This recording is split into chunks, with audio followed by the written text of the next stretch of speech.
In psychological counseling, as the term suggests, psychological counseling, it is based on the theories of psychology.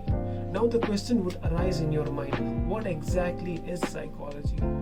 Psychology is the science of human behavior and mental processes.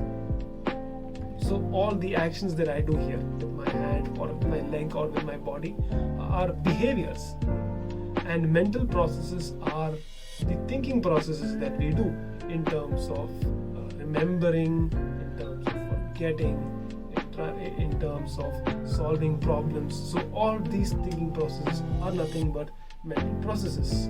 So psychology is the science that studies mental processes and behaviors and evolves theories that can be used to describe, explain, predict, and to some extent control or modify these behaviors and mental processes.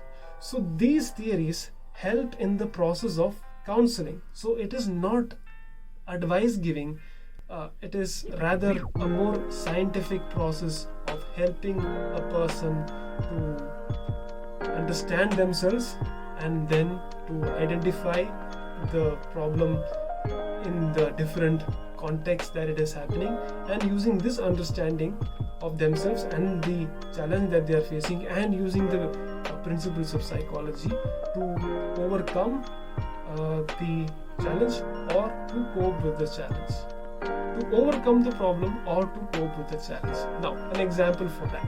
Now, we are in this pandemic situation. Some of us are in lockdown, some of us are not. So this pandemic is not something that we can solve today or next week or maybe not even in 2 weeks. So we have to cope with this problem at this moment because we cannot wish it away. It is not going to go overnight.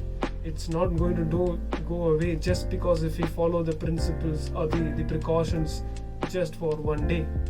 So it takes a long time. It takes some amount of time for us to follow the precautions, get vaccinated for this challenge to go away.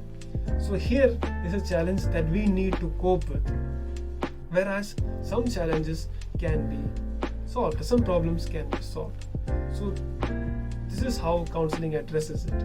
Counseling is the process in which a counselor helps the client to either cope with the challenge or to solve a problem that they are facing.